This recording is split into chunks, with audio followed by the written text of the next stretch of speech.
तर दादर इथे इंदू मिलच्या जागेवरती उभारण्यात येणाऱ्या डॉक्टर बाबासाहेब आंबेडकर आंतरराष्ट्रीय स्मारकाच्या कामाची केंद्रीय मंत्री अनुराग ठाकूर यांनी पाहणी केली। तसंच लवकरात लवकर हे स्मारक पूर्ण व्हावं यासाठी सरकार प्रयत्नशील असल्याचंही त्यांनी सांगितलं।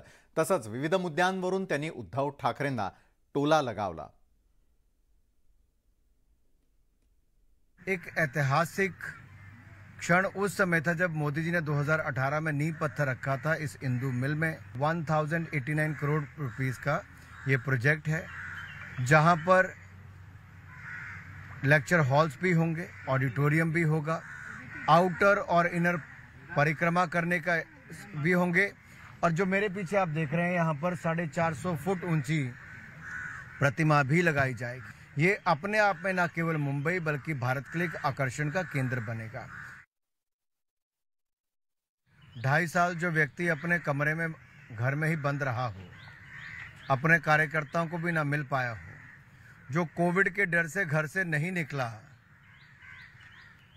उसको सत्ता से निकालने का काम उनके ही कार्यकर्ताओं ने किया है, जनता ने किया है।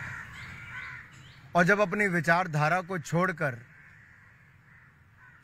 उस विचारधारा के साथ जुड़े जिसकी बाला साहब सदा विरोध करते रहे, तो ये दिन तो उनको देखना ही था। अब पछताए होत क्या जब चिड़िया चुग गई खेत। मुजोर पाणी माफिया थेट नगरपालिकेच्या टाकीतून पाण्याची चोरी करतात। चोरीचं पाणी बीडमधल्या नागरिकांना विकलं जात आहे। राजकीय वरदहस्तामुळे पाणी माफिया नगरपालिकेच्या कर्मचाऱ्यांवरती दबाव टाकून पाण्याची चोरी करतात आणि त्यामुळे कर्मचाऱ्यांमध्ये दहशत पसरलेली असून पाण्याच्या टाकीची सुरक्षाही धोक्यात सापडली आहे।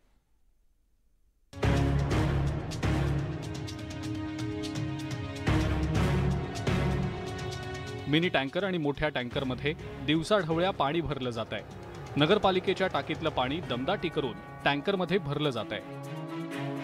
ईदगाह मैदान परिसरातल्या नगरपालिकेच्या फिल्टर प्लांटवर सुरू असलेला हा प्रकार न्यूज 18 लोकमतच्या कॅमेऱ्यात बंदिस्त करण्यात आलेला आहे। नगरपालिकेची टाकी जिथं आहे तिथं ना फाटक आहे ना सीसीटीव्ही, त्यामुळे कर्मचाऱ्यांना धमकावून पाणी माफिया सामान्यांच्या हक्काचं पाणी चोरतायत आणि यामुळे कर्मचाऱ्यांना नोकरी करणं देखील मुश्किल बनलेलं आहे। आम्ही शिफ्टवाली आहे तिथे ड्युटीला, सुरक्षा रक्षक नाहीये, सीसीटीव्ही कॅमेरा नाहीये।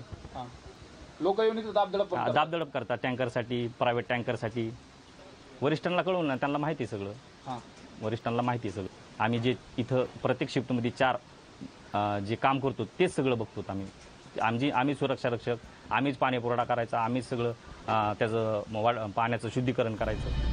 नगरपालिका वेळेवर पाणी देत नसल्यानं शहरात पाणी विक्रीचा धंदा जोरानं सुरू आहे। शहरात जागोजागी टँकरनं पाणी पुरवठा केला जातोय। शहरात बोअरवेलच्या पाण्याचा टँकर 400 रुपयांना तर नगरपालिकेच्या टाकीतल्या पाण्याच्या टँकरचा दर 500 रुपये असल्याचं नागरिकांनी सांगितलं।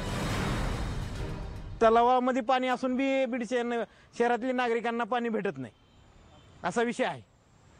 आणि जवळपास काही टँकर वगैरे चालू असतात, ते विकतच भेटतं पाणी। नगर परिषदेच्या पाण्याच्या चोरी संदर्भात मुख्याधिकारी नीता अंधारेंना विचारलं असता त्यांनी मंत्रालयात असल्याचं सांगितलं। एकंदरीतच पाणी माफियांमुळे निर्माण झालेला धोका कर्मचारी आणि नागरिकांच्या मुळावर आलेला आहे। सुरेश जाधव, न्यूज 18 लोकमत, बीड।